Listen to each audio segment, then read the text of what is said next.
Welcome to the Informed Simplicity Project, a place for students and an online program looking for the informed simplicity on the far side of complexity. This is your host, Jordan Harris, and today I have someone who I'm very excited to have on, Jesse Owen, who is, to my mind, on the forefront of multicultural research in therapy. So I'm super excited to have you on today, Jesse. Um, why don't you give us a brief introduction into yourself and what you're sort of doing now? Sure. Thanks, Jordan. Thanks for having me, and welcome all. My name's Jesse Owen. I'm a professor here at the University of Denver in the counseling psych department. I have been studying psychotherapy for almost 16, 17 years now, and my main interest has been looking at multicultural processes. How do we help reduce disparities? How do we help therapists connect better with their clients, especially their clients of color and from marginalized backgrounds, and to do it in a way that's natural and not forced or superficial. So, kind of a deep integration of how multiculturalism can influence practice and ultimately help practice.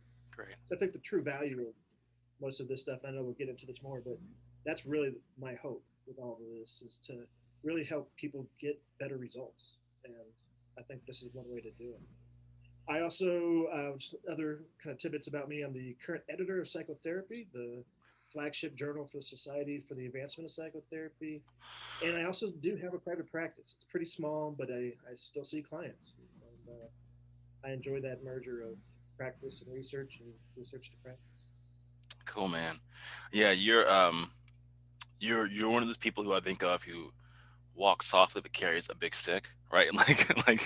Like such an approachable guy. I think in my interaction with you, so committed to giving everyone a seat at the table, almost unassuming, but like your credentials and what you've done is like really impressive, like Yeah. you're the editor of a major journal, right? Like that's huge. That's such a cool thing. So Yeah, uh sometimes I have to remind myself, oh, yeah, I guess I am the editor. yeah. I should do something about that today. But it's a labor of love. I love the journal, and I have, even prior to being editor, I was associate editor for 10 years and got a chance to do even some special sections on multicultural processes, which was just a great special section. And sadly, it was only the third special section on multicultural processes, specifically of the journal's history. And so I'm hoping to bring just kind of a more steady stream of multicultural articles, case studies, you name it, to the journal. So if you're out there listening, reach out and see what we can do to promote the cause. So It's let's ask also you. interesting. I'm the first racial ethnic minority editor for the journal's history too, in 50 Wow, plus years.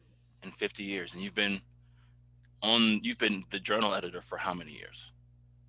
So this is so I started 2020 as editor, and I was 10 years prior to that as associate editor. Shit, editor. So So yeah, what does 10 that years. look like on a day-to-day basis? Like how many hours every week does that take up? Probably about 10 to 15 hours. So every new submission I read and I You read scan all of and the check articles. every single one. Wow. Yeah, and then I fortunately I have five associate editors, and so I have the pleasure of working with other folks to make sure and spread the wealth. And so that's nice, but I do take on the bulk of manuscripts, and ultimately any final decision rests with me. Uh, and so I want to make sure that I know what I'm signing my name to. And I think that's Absolutely. just fair. That's fair to the author. It's fair to the process, and it's right for the field. Gotta do things right. And um, who is your journal primarily for, right? So my program, most of the people who listen to this are students. We're an MFT program, right? So our big journal is a journal of marital and family therapy. S- So Yep. for you guys, and of course, I mean, I've read a bunch of articles that you guys have put out, right? By Wampold and Lambert and a few other people. But who is your journal primarily for? So our journal does a nice thing. It speaks to clinicians, like probably about half our readership are clinicians, and the other half to researchers. So even when we have kind of research heavy pieces, the charge that I have for the authors is the discussion at least has to like put it into practice. Like you really have to illustrate what you're doing. And my charge for a lot of folks is give us some verbatim dialogue of whatever thing you're studying would look like in session, because that's what readers really want to know, right? Like it's great to think about like a rupture repair cycle, for instance, but like what does that actually sound like? How do you actually repair that rupture in session? That's a whole different that's a whole different animal. And if you're a clinician, knowing that rupture repair is related to better outcomes, sure, that's a good thing to know. But how do I do it, right? And so what we want in the journal at least is to have a sense of how do you do it and what does it look like? Like bring it to life, right? That's kind of what we want to know. And I love it. I love the JMFT journal. One of the other things maybe that might be important for folks listening to this is I also do a fair bit of couples therapy studies and relationship education studies. And so my other kind of foot in the psychotherapy world is in kind of a home away from homes is the MFT world because I love couples therapy and um, don't ask me to do family therapy, but at least couples I enjoy. Family therapy is a whole beast, like by itself, man. I totally agree. Yeah, What? that's off to those who. Yeah, Yeah, it's a different thing. Um, yeah. okay, I think that's something that's really interesting. As you're saying that, I'm thinking back through some of my favorite articles, and they have exactly what you're talking about, right? Like almost like the last section before the conclusion, they have 2 or 3 paragraphs of like this is what the therapist might say, this is how a client might respond, and I think most of those articles came out of the psychotherapy journal, so maybe that's where like I Yeah. had made that connection, but yeah. I actually submitted. So I developed a program for high conflict child custody dispute cases, and it's called the Working Together program. We did a pilot run of it, and we submitted it to JMFT. And one of the things that I thought was so courageous of the editor there, and it sticks in my mind to this day, because I was pretty early on at that point when I was publishing this. And I remember the editor saying, your discussion section isn't completely connected to your results, but I love it because I actually know I feel what your program does. And I was like, thank you for giving me some leeway here. Like I'm not trying to say this is the best program ever, that it's going to be super efficacious down the road, but thanks for at least giving me the opportunity to like bring it to life because, these couples were hurting. Like, I mean, these were like court mandated, can't mediate kind of cases, and their kids were ultimately hurting, as you know, Jordan. Like, those cases are heart wrenching. But again, like just having the opportunity to expand on that, that's why I think where I think journals need to really go. Yeah, and you were saying a second ago, and we're going to get into all of your MCO research in just a bit, but you were saying also that you do a lot of couples research. What are some of the big things that you see in your couples research? So the one thing that like if I had to pick a thing that I'm really passionate about in couples therapy is this concept of commitment uncertainty. Because one of the interesting things, like if you read, and I love like Sue Johnson's work, I love, the Jacobson and Christensen's work, all of those folks who are doing really cool models for couples therapy, um, kind of start with the premise that the couple wants to stay together, and a lot of the techniques are to help them stay together. But like if you like some of our work has been focusing on like, do people really want to stay together from the gate? And like even in the work that I was doing with couples in my private practice, I was noticing like you two don't even want to stay together, and yet you're kind of here. But like, are we going to name this, or are we just going to kind of move ahead with the assumption that we're just all going to Well, stay we'll just try together? this out though and like see what happens. Like sometimes couples say that, and you're like, but the base of the basic commitment is not even there. Yeah, and so in one of our studies, and this is one of my favorite studies on this point, and then jump off to other things. It was a collaboration with Morton Anchor in Norway, and it was a couples goal study. And what Morton did is he collected this basic question: are you here to improve your relationship, clarify your relationship, or end your relationship? One question, just those three check boxes. You figured out. 90% of the couples where both people said they wanted to stay together, 6 months later they were still together. 90% still together. If one partner or the other was kind of on the fence, it was about a 50-50 shot if they're going to be together in 6 months. And so, like that question, I mean, just that one simple question is super predictive. And like honestly, like when I got trained as a couples therapist, I'm not sure if this is true for you, but like I never got trained on like how do you assess if they want to stay together or not? Like what's the best approaches to it? Um, Bill Doherty up in Minnesota has discernment counseling, like basically set up a program to figure out do you want to stay together or not. And I thought his work up there is just I mean, he's just a fantastic researcher and practitioner. But like that program speaks to exactly this issue where we're just not training people right, and we're not doing justice for couples if we skip this question. So, Man, you are blowing my mind. I recently found out what discernment counseling was because I had heard about it, but I didn't know what it was. And then it is one of those things of once you are exposed to the idea, you're like, of course, like I'm like, of course, like of yeah, course, of course. And you start looking back through all your clients, and you're like, oh yeah, no, nope, nope, yes, nope, nope, nope. yeah. Yeah. I wish Bill would have named it something different, but because discernment seems kind of, I mean, it's an accurate description of what the actual thing is, but it's not catchy by Yeah, any I mean, means. it's almost stages of change, right? But for couples, like where are we? It's almost the same type of stuff.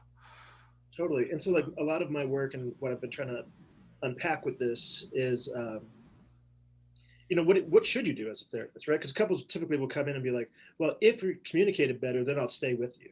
Or if this thing changed, then I'd stay with you, right? So cart, horse, like where do you go? And so I think there's some pretty tricky clinical decisions, and I don't think it's very clear where we go, but like I do think if commitment's on the table, it's got to be on the table for like first and foremost. But if it's not on the table, like if it's in that kind of 50-50 land, then maybe you put commitment on the side and really work on the issues first and then kind of keep checking in about the commitment levels. But So there anyways, there I isn't do think like there isn't a straight way forward then. Like, well, if they come in and one person's on the fence, then you do this. Wow. the one thing that we did find in that study, I mean, the good news was that like when both people agreed to make the relationship better, they were still together 6 months later, like 90%. Like that's a pretty good finding for the field. We didn't actually have when one person says they want to terminate, we didn't have a ton of couples in that category, but like I think there's like 8 couples where one person said they want to end the relationship, and like 6 out of those 8 were over in 6 months. The other 2 we couldn't follow up with. So like basically, if somebody says it's over, it's over. You should probably count on that. I wonder if this also gets into this question of like natural process of the disease, right? Which is borrowed from medicine, but um, as you're a researcher who talks about outcomes, and I'm a therapist geek who reads research on outcomes, and something that I think we see a lot when we look at other fields is other fields, especially like medicine, they also tell you what is the natural progress of the disease, right? And so what that allows you then Yeah, to do is say, if 90% of people will get better anyway, um, then this treatment probably isn't what caused them to get better, right? Um, because exactly. Yeah, the natural course of the disease is you would get better anyway, right?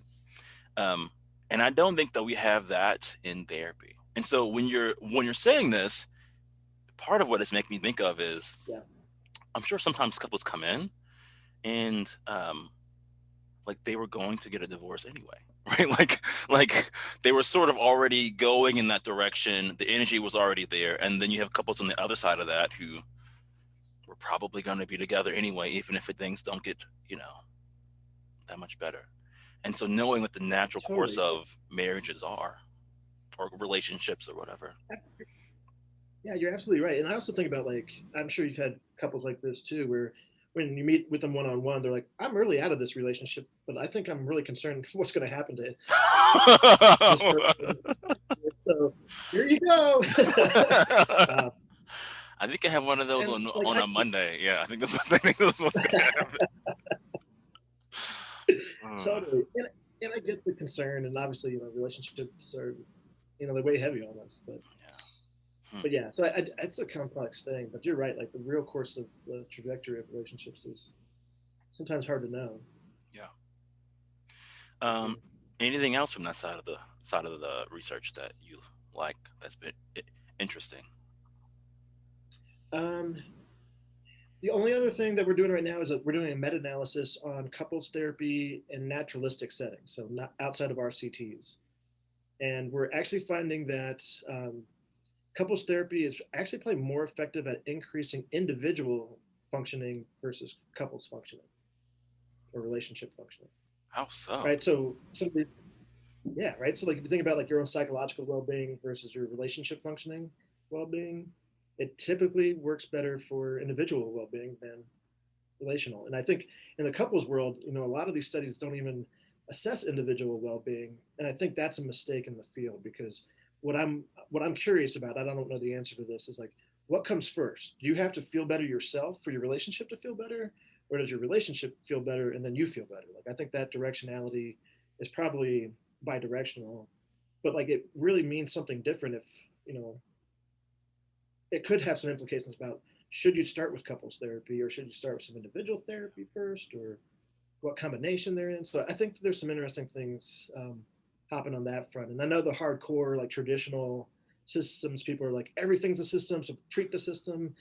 Um, That's how I but like was I do trained. think of totally. I mean, I was trained too. And so when people are like, "Oh, you're going to see them individually," no, you can't do that. I'm like, "Whoa." And I still hear that voice in the back of my head from a supervisor. And but I do think that like there's some we need to expand our way of thinking about what what sets these things in motion in a way that like has long term benefits for the couple. Absolutely. Yeah, that's really interesting too. Hmm. Okay. So one more quick question, and then we're gonna dovetail. In that first study that you talked about, and if you could send that article to me, I would love that. Was that Oh couples when they were asked before the study if they were both committed, if one of them was committed, or if they were going to end it?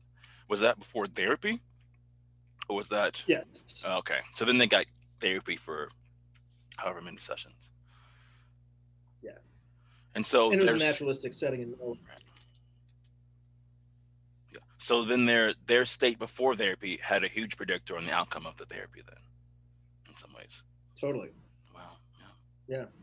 And so now I've included that in my personal practice. I'll talk about how research informs practice. It's like if that's going to be that predictive, I really want to know this from the gate, oh right? And yeah, so now I've included it in my paperwork because it's literally one question: like, what's your goal? Get better, improve the relationship, clarify you should stay or terminate. Like, how I'm gonna simple is I'm that? gonna do that on like Monday. Like I'm gonna change my paperwork on Monday and definitely put that in there. That's incredible. Um, Totally. yeah. Okay. So I always like to also get a little bit of a personal understanding of like how did you get into the field of counseling in general? Like where did that come from for you?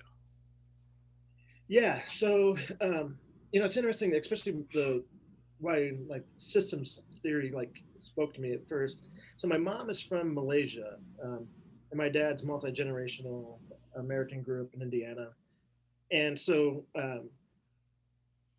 we grew up, or I grew up in a really small town in Indiana, like so small that like you waved to people as you drove by them, kind of small, um, and like Kind of like Denver, right? Yeah.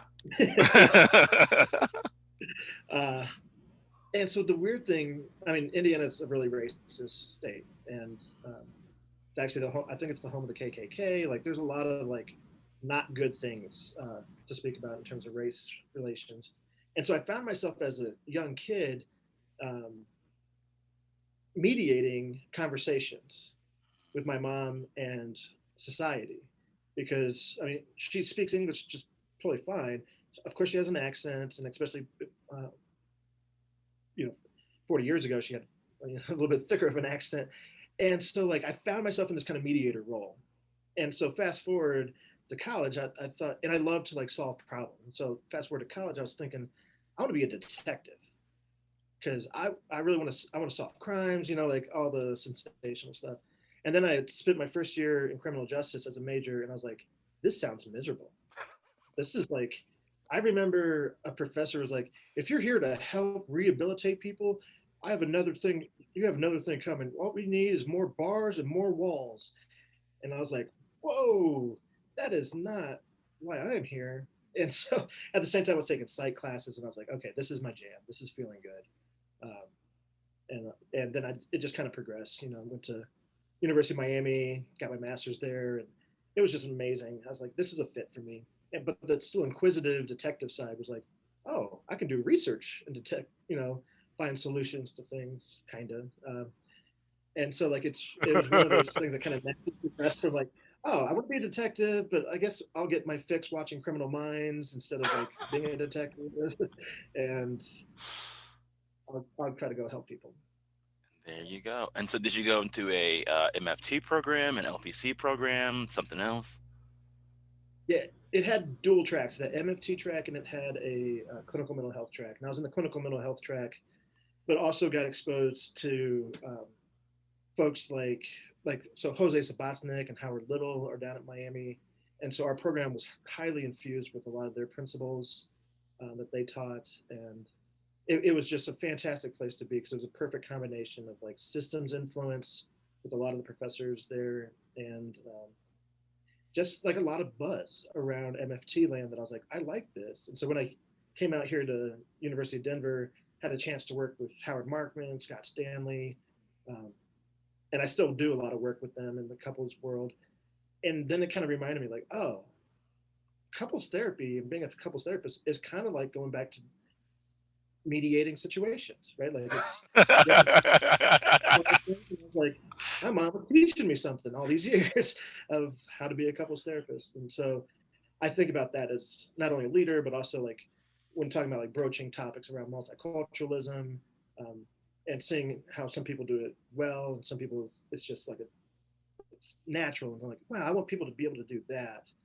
And similar to like being a couples therapist, you have to be able to hold things, you have to be able to tolerate intense conversations, arguments, without overreacting, without shutting down. And I think the same thing is true about multicultural conversations, that you have to be able to tolerate uncomfortable feelings. You have to tolerate what's going on in society. You got to tolerate all these things and still be able to be engaged. And so I think there is some natural progression in why, personally, I think MFT and systems people in general are way ahead of the curve when it comes to multicultural processes because they've been thinking about systems for years, right? Like they're not just thinking what's happening in this room, they're thinking what's going on outside of this room for this couple or this family that's influencing their life. And I think they've done it um, more consistently and better. Not that it's competition, but like I think there's a lot to be gained from what systems folks have brought into the multicultural conversations. Yeah, I mean, I would agree with you. That's why I got into this side of the field. Not that I knew what I was doing at the time, but I got into this side of the field because was about groups, and I was like, oh, that's obviously culture, right? Like that's how groups of people interact. This is the same thing. And a lot of our Yeah. sort of leaders early on were people who were different, right? Like Gregory Bateson and Margaret Mead were huge in the field. Um, Yep. and we had other people from other countries and all that sort of stuff. So yeah, I'm glad that you say that. That's really encouraging. So how did you go on to do like a PhD, right? Because some people they're like, well, I'm gonna go practice, and you decided, no, I'm gonna go and like discover new terrains, right? Like, how did you make that Yeah. decision? So I just never wanted to leave college. I don't think I was like, I just keep going. This college You is were like great. me. You were really good at like school, and you're like, oh, I can keep doing this. I mean, I can just keep on taking loans and not paying back yet. All right. So I think for me, like one of the things that I learned is like I do enjoy therapy. I do enjoy um, that process. I love the art of it. I love the science of it. I don't think I can do it full time. Hats off to those who can, but like honestly, if I see like more than like 5 clients in a week, man, I'm out for the count on the weekend. I'm like, oh boy, forget this. This is draining. And I think for me, it's like I give a lot. I'm there. I want to be with people in the therapy room.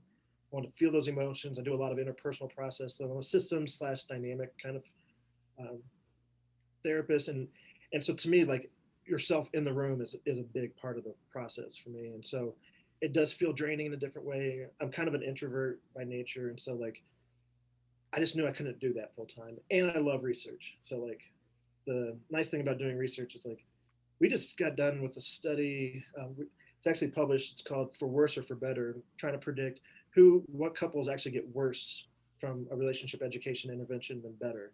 And this was a study with about 1,700 individuals, so about 800, 700 some couples, who all got this program. South side of Chicago, all Black and Latino couples, except for like the one token white couple that was in there. And Token like, white couple. yeah, right, like whoever says that in it, right?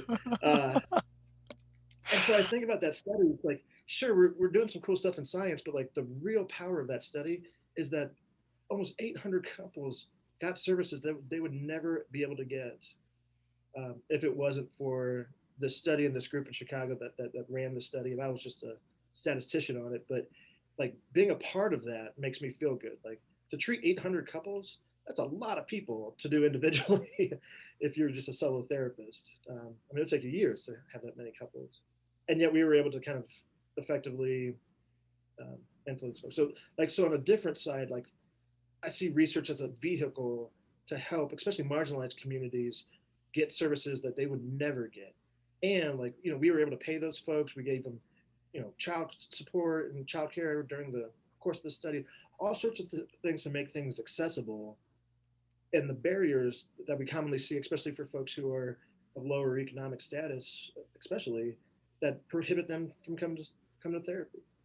And so Is that the a new service, push in the field? I was rereading my research text.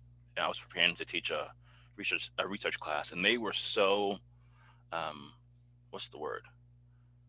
Um, they basically said that research has an ethical imperative to give back to the people who they're studying. Is that I don't remember that in my master's program. Is that a new sort of push, or has that always been in your side of the research of what you've seen in the field at like large or I I don't know. I mean, it's a good point. I don't remember getting trained that way, right? Me but I either. Yeah. do. Yeah, like similar to your comment. Like, but to me, like I feel like there's a moral imperative, right? That we have. I mean, I spent a bunch of money to get this education, and if I can give back to those individuals in a way that, like, sure, we're doing a study on X, Y, Z, and hopefully the treatment will be beneficial. But that's why I love doing psychotherapy research. That's why I love doing intervention research as a whole. It's like we get a chance to actually help communities. Yeah. And it was interesting. I was talking to Frank Fincham down at Florida State, big in relationship world, and he even went a step further. He's like, we have a moral and ethical imperative to publish the data from these studies that we do with folks. If we just file drawer it, like that's unethical. Like these folks are spending their time and energy, even if it's just filling out surveys. They're giving their thoughts and opinions about things. And so we should do what we say we're going to do with this. And I was like, I appreciate that. So, So what did that study find? so it's interesting. I mean, fortunately, only a small percentage of couples get worse after going through this treatment. So that's the positive news. And then we found some things that were, interestingly, somewhat logical. Like if you do things in a couples group format versus individually with couples, the group format's less effective than kind of tailoring, which would kind of expect. But the kind of counterintuitive findings is that like couples that had lower levels of respect at baseline actually did better than other couples. So in some ways, in my mind, I think about it like this, and this is maybe going a little bit too far, but I think some couples, when they come into the couples therapy, they think everything's fine. And then after that first session, they're like, oh, I didn't know things were that bad. And so I think there's some pieces of this like, oh, yeah, sure, we're respectful to one another. And then realize, oh, we haven't been communicating about this stuff at all. Uh, so I do think there's a lot of good lessons to be thought about in terms of what couples are bringing in at the gate that can help us as clinicians to tailor that treatment. And I think we all think we're tailoring the treatment, but what exactly are we paying attention to is the question. Yeah, it's really interesting. So look, let's use that to dovetail right into the MCO stuff, right? Um, Sure, yeah, because that's about tailoring the treatment to the person in front of you and paying attention to their cultural background. Um, absolutely. so how did you get into that research, and what are sort of like what's sort of like your big contribution to the field here? So when I mean this might be true for you too, Jordan, but like when I got trained in multicultural classes, we had 1 week on how to treat Black folks, 1 week on how to treat Latino folks, 1 week to treat the gay and lesbian folks. Like it was just like this kind of cookie cutter approach to understanding identities, and like there just wasn't enough research on things that I felt like are really true about therapy. And so, should we learn more about um, how to treat Black folks? Yeah, absolutely.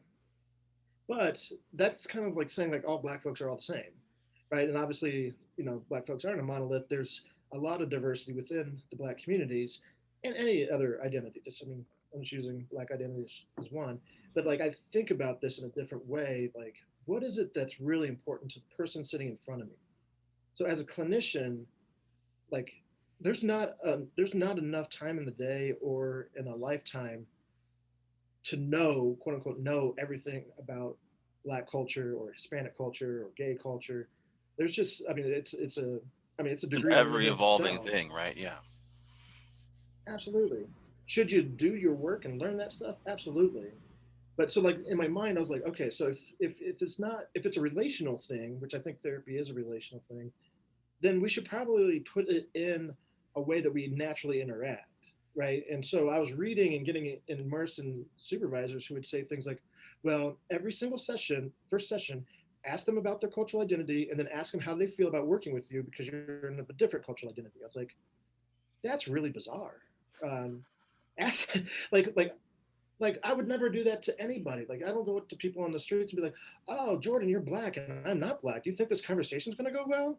Like that, I would be kind of offended if somebody came up to me and asked me that kind of question. So I was like, "Where's the middle ground? What's the intent behind that? Is to understand each other and to understand cultural differences."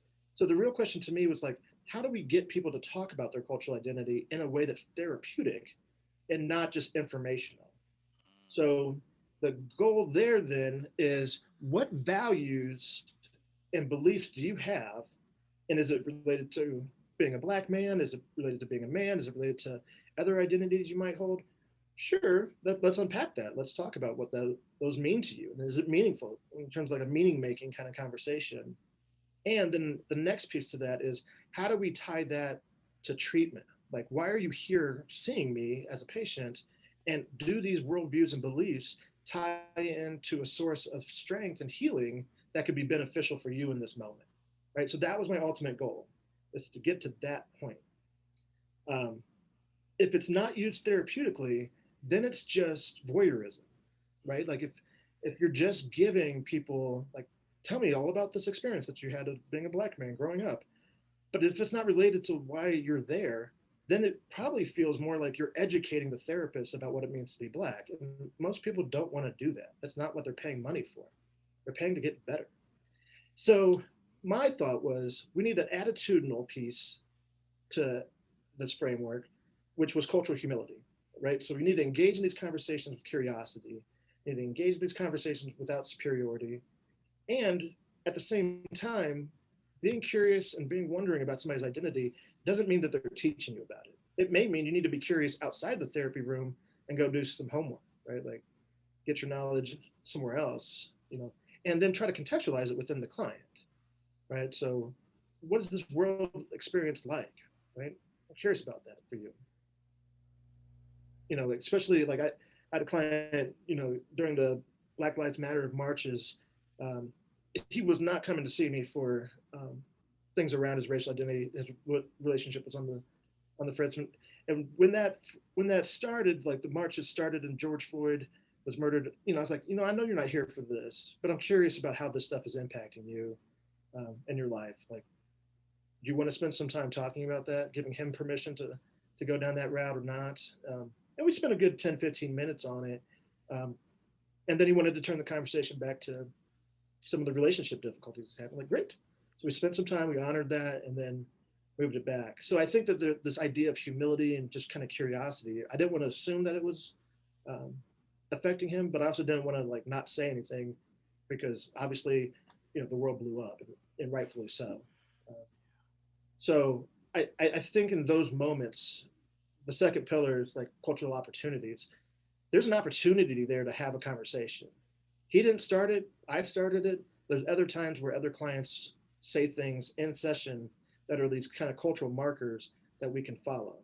So, like, I had a client who lost somebody, was murdered, and it was her grandmother, and it was this really tragic thing. And she talked about her depression, talked about the unfairness of all this, and then she mentioned some things about like losing her faith in God, right? Like, how would God let this happen?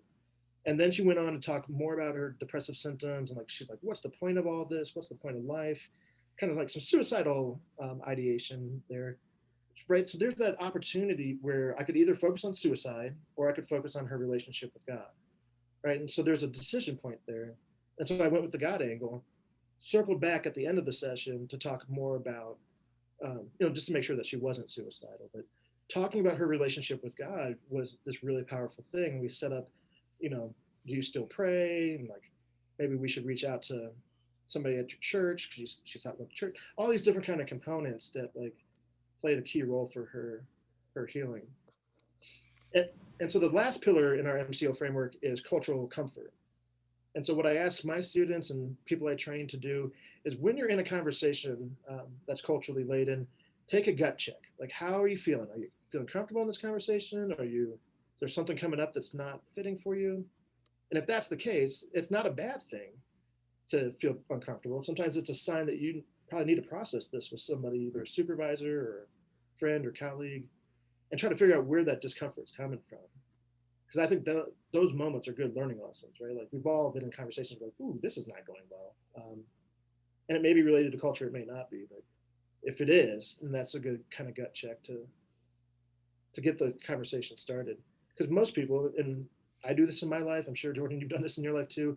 When we feel uncomfortable, sometimes it's just easier to avoid those feelings and thoughts, and there's a concept within like the white fragility literature called information avoidance, and it's basically when people get kind of triggered in terms of feeling uncomfortable about cultural issues, they avoid any information about that topic, which is kind of how it's one of the reasons how racism perpetuates itself, right? So if you're white, you don't really have to think about race. And if you're forced to, then it's like probably, uncomfortable feelings at times. But if you don't focus yourself and like, why am I feeling uncomfortable? What am I avoiding? Then you're perpetuating cycles of racism, right? So people in power, people who have these kind of social capital power, need to do more things actively to check their power, to check how they're feeling in these spaces, to not impose their own worldview on others. So ultimately, these three pillars: humility, opportunity, and comfort, they kind of all interact. And I felt like, this is a cool way of training people. Gut check on your cultural comfort. Are you taking cultural opportunities? And how curious are you? And I think that most people think, oh yeah, I'm humble. I ask a lot of questions to my clients. But the real question that you should be asking yourself is, what are you assuming about your clients? I mean, I find these fascinating. Like, we have so little time to talk with our clients, right? 50 minutes. And so any given statement that's said, we're probably making an assumption about it and filing it into like some category in our brain. But is that the right thing to do? Um, and that's where humility and cultural humility in particular comes into play. Of like, what are you assuming about your clients? What are you assuming that's going on uh, without checking it out? And whenever we make a judgment about something, and a quick judgment, that's when that should be the trigger sign for engaging cultural humility. So how do you train people, right? Like, I mean, this is fascinating. And let's say that I was like, man, you obviously know what we're talking about, and you're not coming at it from this perspective that feels stilted or scripted or weird. Like, it feels there's an organicness to it, right? So, like, do you Yeah. offer trainings? Is it mostly at your university? So, the students who come and have your class to get trained in, or how do you? How would I Yeah. learn more about this? Yeah, so I do trainings. We also have an MCO deliberate practice website, which you, myself, and Tony Rosmanier have. Uh, Tony has done a big heavy lift on a lot of those videos, and there's some great videos to kind of practice this. If people want to contact me, I also have other videos and other kind of training, uh, like just kind of quick checks on yourself, like what can you do. Um, but ultimately, like this is like a mind frame of like if you're reviewing a session, like if you're a student out there and you're like thinking, what can I do today about this? Go back to your last session and listen throughout the entire thing. Is anything that you said related to the client's cultural values, related to, are you integrating that stuff into the session? And it doesn't have to be just with minority clients, but although I think that's more important at times, but like in general, like if you're treating it, like, are you listening for gender scripts? Are you listening for racial identity development cues that might be happening? Are you listening for those things? That's what you should be thinking about. Like, is this actually an integrated session? We've done some studies with kind of the videos that we have up on the website, and I tell you, like, there's a lot of folks that don't ever address culture at all, even for clients who are explicitly talking about like cultural dilemmas in their life. And so if you're not even talking about it, not willing to name it directly, that's probably a good first step for folks out there to think like, am I actually doing this? We did a case study where we did like a 4 week training with two students just to see like if this deliberate practice thing could actually work. And we did see gains in those 4 weeks with blind reviewers coding videos of these two students. We saw gains, and even just the interviews afterwards with the students, they're like, my supervisors have noticed that I'm integrating this more, and a lot of so it can be done. And the thing that I hear from a lot of folks when we do this training is like, this now gives me permission to mess up. It gives me permission to actually try it, and it gives me permission to know that like when I'm not doing this, that should be a sign to me that I'm maybe not doing this. Because we use the word orientation on purpose. So instead of multicultural competencies, which I got trained in, like most people do, competency seems like a weird word when it comes to multicultural processes, right? Like, at what point do you become competent? And I just don't think you can be competent, right? Because there's not like a manual for people. There's a manual for I would disorders. There's, I would even right? say, and you tell me if this is wrong. I would even say, so one of the things, I was a member of AAMFT's Minority Fellowship Program, and I Hmm. remember we had a bunch of different trainings that we had to go through with them. And one of the things that they said that always stuck with me was, just because you're a member of a group doesn't mean you are, I think she said, competent to treat that group. But I think what you're talking about sort of dovetails into that as well, right? Of like, if my orientation as a therapist is to work with my clients' cultural identities and other identities, Hmm. then I'm always looking for, how do I do that with this client? And so even as a black therapist, seeing a black person, I'm not going to just assume, right? Because Yeah. if it's just a competency, well, I'm competent. I'm black. I know that. You know what I mean? Like, I have that box checked. But if it's an orientation, then the person in front of me, I'm going to be curious and humble about, okay, how does this impact this person who's right here in front of me? Right.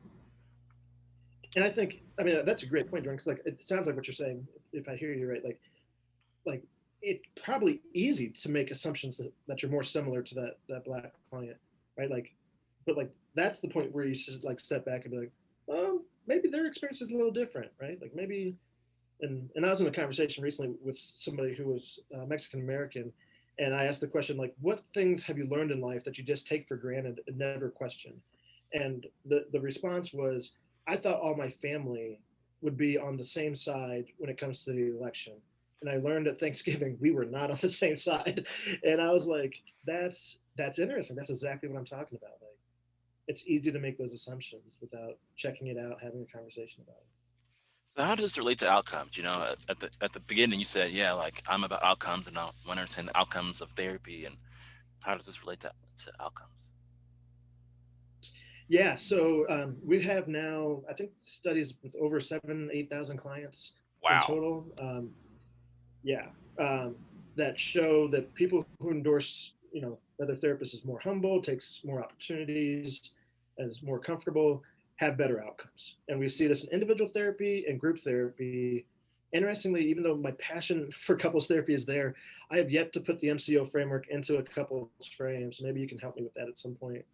Um, but there's just, it shows really good outcomes. It's connected to stronger working alliances, which I think is kind of the fuel of a lot of things in therapy. And so good stuff is happening. The interesting thing, we just finished a study on MCO in a jail setting, so therapy in jails, and Wow. we found that positive. Yeah, we found that cultural humility was negatively related to better outcomes.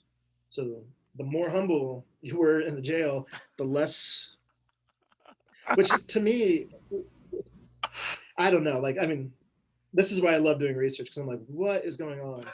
Um, and, and and my thought, in like talking to some of the therapists in the jail, they're like, yeah, they don't want you to be curious about their life. They want you to get shit done.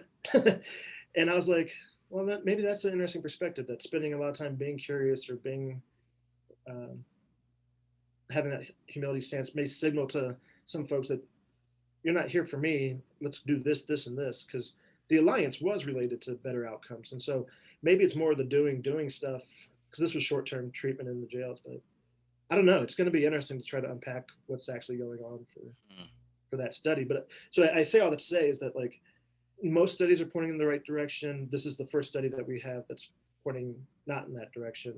So I think in general, context matters about where you're at and who you're treating and what the yeah. priorities are.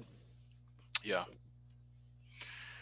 And probably also what they expect. I don't know if people in jail want to. I would imagine if I were in jail or in some sort of prison, I wouldn't want to be vulnerable and talk about like, like some cultural identity. I would want to be like, okay, what do I need to do to get out of a role as fast as possible when I'm out of here or whatever, like, yeah. Yeah, and the other interesting thing, all the therapists in the study were students, and so the other kind of thing I was wondering is, like, as a student, were the clients seeing humility as a stance of, like, you don't know what you're doing because you're asking so many questions, or you know maybe Yeah. coming off curious might seem incompetent. I don't know, but I do agree. Like, I think they just want, you have 8 sessions, you go in to get your needs met, and you want to make sure you're right to get out. And Right. so I don't know. Um, so how does all this relate to, I've read lots of studies that say like therapist, gender, sexual orientation, and ethnicity doesn't predict outcomes. And so it sounds like what you're saying is the difference is not, you know, your identity, but your ability to be curious about the client's identity. Yeah, I mean, those, you're absolutely right. Those kind of like more static predictors, not only don't predict outcome, but I think, to be honest with you, like, research going down that line, I'm not sure what the implications are, right? Because the field in general needs to diversify for sure. But, like, even if, like, if I'm a man and I realize that women do better therapy than I, do I just hang it up? Like, I'm guess I'm not good at this. uh, Yes, yes, yes, we do. We just so call it. just call it. I also think about this from a real practical. I was treating this African American woman, single mom, and initially she wanted a black therapist, and we didn't have a black therapist on staff. And about midway through, like, session 4 or 5, I was just doing like a mid check in, like, hey, how you doing? How are we doing? And she's like, initially I wanted a black therapist, but, like, I see that you get me. And, like, that comment to me was like, okay, I'm in a good way with her, that she feels connected, that she feels like I'm hearing her struggles. And so I think about that experience for her, right? That was a positive experience with me, even though I didn't have the identity that she wanted from the gate. Being curious, being humbled by her story and her life and her struggles, that made the connection for her. And so I think the reason why those static predictors are not great predictors is because there's a genuine human process that happens. And I'm not saying that we don't need a match at times, for sure. Like, if that's really an important thing for the client, yeah, let's do it. But if it's not, or if it's not possible, you got to do you got to be a better therapist, right? You got to be a better multiculturally oriented therapist. Yeah, it's really powerful. Okay, man. So look, I know I want to be very respectful of your time. We talked for almost an hour. I have a few more questions. Is it okay if we Yeah, go for 15, yeah, 10? yeah. Yeah. Let's have some fun. So we'll do like three more questions. What else in terms of outcomes have you learned? Um, I learned so one of my frustrations. I mean, obviously, when you make the sausage, you know what's going into it. You see what's happening, and for better for worse, on that note, um, I think that what we should be paying attention to is outcomes. I think that that's an important component to it. I do think sometimes researchers put too much emphasis on the final session outcome versus like what I consider like smaller outcomes, like session outcomes. Like, did it? I might not be feeling any better at the end of treatment, but do I have I learned new things? Have I integrated new things about myself? May it not connect to maybe I'm just living in a shitty situation, so my life functioning isn't going to change. But am I learning and making meaning for myself? And so, especially with my students, I'm like, think about the many steps along the way, especially for some clients who are like, they're in the shits, especially like if you've ever, and I know you have, Jordan, worked with divorcing couples, they're not going to get, they're not going to feel better right away. Like divorce can be painful. It can be a mess. And so like to think like 4 sessions or 5 sessions with that person, they're going to feel better, maybe a little bit, but probably you might be giving them better skills to manage the situation. But I think that's the one piece about outcomes that we should not forget about those smaller steps, and especially as a student, if you're doing, learning, trying to learn how to do therapy, look for those small victories about what happens at the end of a session or throughout a session, um, because that's I think where the juice is. Yeah, Um, I mean that's just true, right? I, Like I there's so many yeah, extra therapeutic things that happen that like the outcome sometimes is not even in your hands. You know. yeah. I also think that we did a study, or we looked at this kind of from a more data driven place, but like if you think about therapy outcome studies, they're looking at the first session and the last session and checking the difference, right? That's your classic therapy outcome study. Well, if your therapy is going up and down, so the person's very volatile in their mood, the difference between their last session and their session before could be really huge, right? They could just end on a really high note, but maybe the next week they're back down to a very low note. You just happen to capture them at that last session. So I think the other thing that we should be thinking about when it comes to therapy outcomes is how consistent are those last few sessions? Are they consistently marking good, right? And if you think about it from a clinician standpoint, once your client's like 2 or 3 sessions in at the end, you're like, hey, I'm still doing good. Hey, I'm still doing good. Then you're like, we should be probably talking about termination here because we're just chatting at this point Yeah. or whatever, and I think that consistency at the end is probably a better indicator of what we can do as therapists. Yeah. And I don't think we look at that very well in research. Yeah. Yeah. Yeah. Yeah. Yeah. Yeah. You know that reminds But me if we, of the Uri Vlass study, the lady in Australia who's doing wonderful work, and they looked at her. They looked at clients I think you had like gains for like 2 sessions after the massive gain, right? Like, and I'm like, yeah, at first I didn't get it, but they're trying to answer that question. This person made this massive gain after working with Uri, and has it been maintained? Because if not, yes, then it's not the same thing. It's not yeah, it's just not as, I don't know what the word is, but it's not as stable a change. I don't know. totally. Yeah, and I think most clinicians, just like that example, right? Sure, it's great to see a big gain, but like what we're really caring about is like stability, and and we shouldn't just be thinking about that with like people who have bipolar or borderline personality disorders. Like we should be thinking about that for all of our clients, that we want stability in their life, and that should be a marker for us. How often? This is something I've been wondering. How often is the mental illness itself cyclical? Do you know any research about that? You know, like how many times? Because sometimes clients come in and they feel better, um, and we think that it's us, and sometimes it is, right? But how often is the mental illness itself sort of this fluctuating sort of experience? Do you know any research on that? I don't. The only thing I remember when I taught psychopathology years ago, one of the quotes for like depression is like untreated depression typically gets better after 6 months. Yeah. And so, to your point, I think there is some kind of cyclical life course of these things, even untreated. I also wonder though, like, does it have to be 6 months? Right? Could Right. could we have cut them down Yeah. if treated? But That's yeah, it's a fascinating question. okay. So that's your stuff on Are you doing any other research on outcomes? I want to make sure that we give you proper time for that. Yeah, no, I'm doing some of the stuff that I'm doing right now is really looking at least um, what I want to be focused more on is context. And so we did a study looking at college counseling centers, and this is getting published in Journal of Counseling Psych. So when we looked at what percentage of the campus is white at these different counseling centers, and basically, if the campus is more white students do better in therapy, right? Which is kind of an interesting kind of social capital, like maybe not the best news for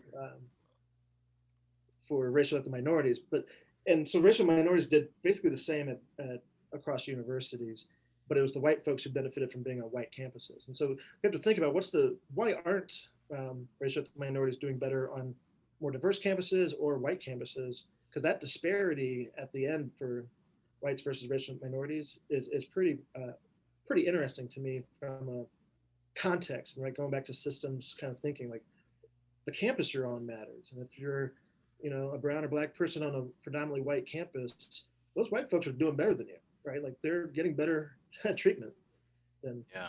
or at least having better results. And so I do think that we as therapists need to, and this is not going to be too big of a surprise for systems folks, we need to get out of our offices. We got to think about the policies.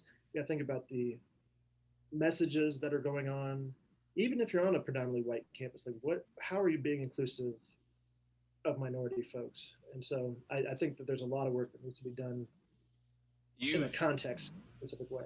absolutely, and I think this relates to this. I want to make sure that we're on the same page. You've used the word a few times, social capital. What do you mean by that? Mm-hmm.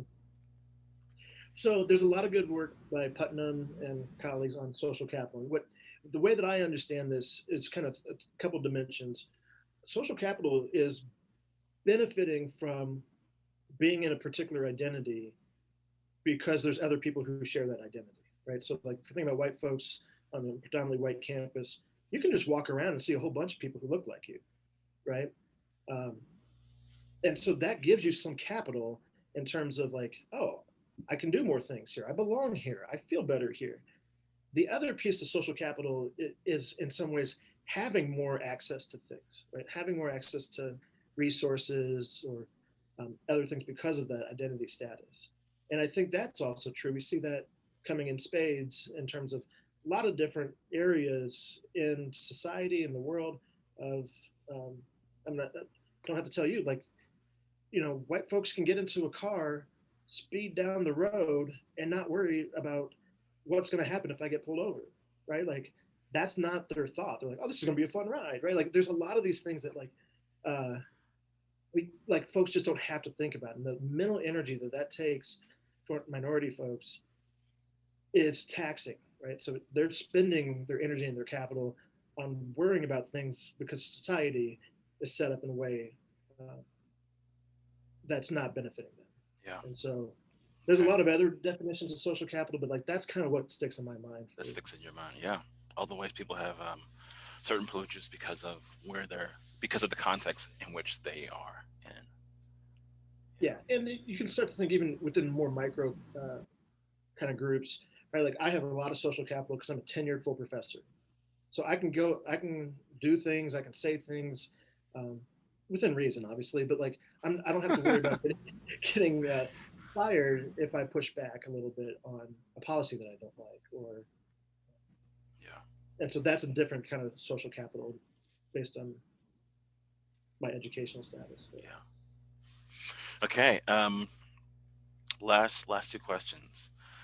What do you think is on the tip of the spear, right? Obviously, you're on the edge of the field, and because you're on the edge of the field, I think you can see further than some of us. So, what do you think is on the leading edge, the tip of the spear that we should be looking at now, or that So, everyone will be thinking about in 10, 15 years? I mean, I think this pandemic has brought to light and has pushed people to be more comfortable with technology.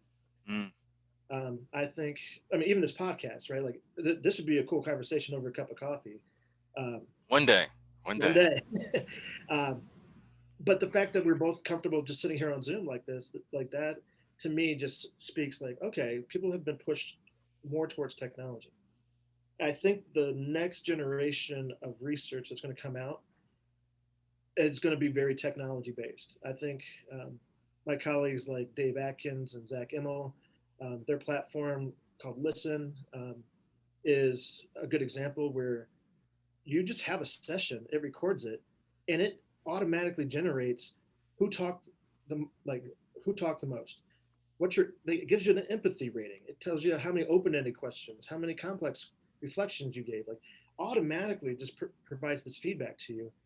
And I think that's important for this one crucial stat that I've been kind of wrestling with. In most programs that don't have like live observation, the amount of sessions that are observed by a supervisor or anybody else is less than 1% of the sessions that you'll ever have as a trainee. Yeah, so like I mean, just think about it. Like I mean, I supervise too, and like I have my supervisees bring in a portion of tape.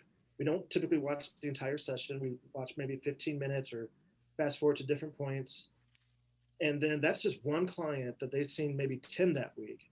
So we watch 15 minutes out of 10 hours of work that they did. I mean, right? Like, and we're hoping that that's representative of what their work actually is. And now, like, to me, like from a multicultural standpoint, now imagine like you're that supervisor, and that's the only 15 minutes you've seen them do work with somebody from a marginalized background. And are we as educators supposed to like make judgments about how competent they are based on that 15 minutes of one client from one race, from one back? Like it's just mind blowing. So I think technology is the answer to have a better track record of what we're doing in session. Um, Yeah. I just spoke with our friend Simon uh, yeah, about Simon Goldberg. this. Yeah, Yeah, and he makes a very compelling case. He's a very compelling case. So yeah. yeah, very cool. And that's, I mean, that's kind of amazing. Like Simon is a huge mindfulness person too. So like he blends like these two worlds together in a way that makes sense. And we're actually doing a study with him, one of my former students, Shakira, looking at if we can do machine learning to predict cultural humility. Mm, And so like, wow. I mean, that's the level of like next generation of like how do we provide real feedback to folks based on technology in a way that's accurate, right? Yeah. That's the other piece of this. We have to not chase the technology train too fast if it's not as we're refining this. So Okay, man. Last question. What's on your nightstand? If we were to follow you into your bedroom, what are you reading?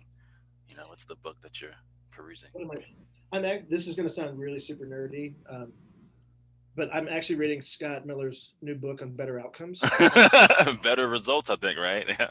Yeah, Yeah. better. Yeah, I love his writing. Like he's one of those people. Like he could just write like what he's doing today, and I'd be like, wow, that's a great way. Like, he is just a great human being, and one of those people that I'm like, man, he just speaks to clinicians in a way that like most of us can't do in terms of writing, especially as researchers when we get too much in our head. But Yeah. he balances that world, and I think any read of his is a good one. So, Yeah. Scott's incredible. He's one of my heroes. I think he's one of the best therapists. I think he's one of the most important voices in psychotherapy for the past 100 years. And hopefully he doesn't go down and be forgotten because his work is so important. I mean, he should yeah, be sort of, and not just him, right? There are other people who are doing that, but he's popularized a lot of that stuff, and it's just a powerhouse.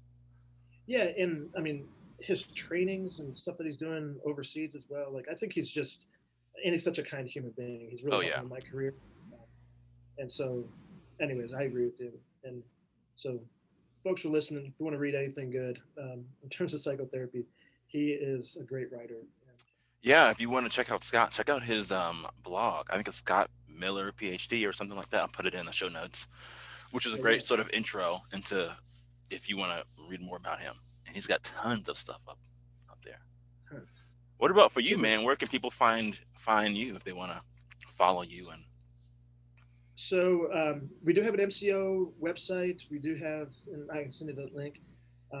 The other thing that, not to, a little shameless plug here, the please, our yes, book, um, our book that's Josh Hook was the lead author, Donnie Davis and Curleen DeBlair, and I wrote a book on culture humility, and it really does kind of capture a lot of this MCO stuff, and it talks and it kind of walks you through from a therapeutic standpoint, like what to do, not what to do, but like how to embrace some of these. And there's good exercises in there. I think to me, I'm like, this is it's a good compliment for any like multicultural class or just if you want to just beef up on you know MCO. yeah. Well, thank you so much, man. I've enjoyed this so much. Thank you for your Yeah, time. yeah, Jeremy. Thanks for the time, space. All right.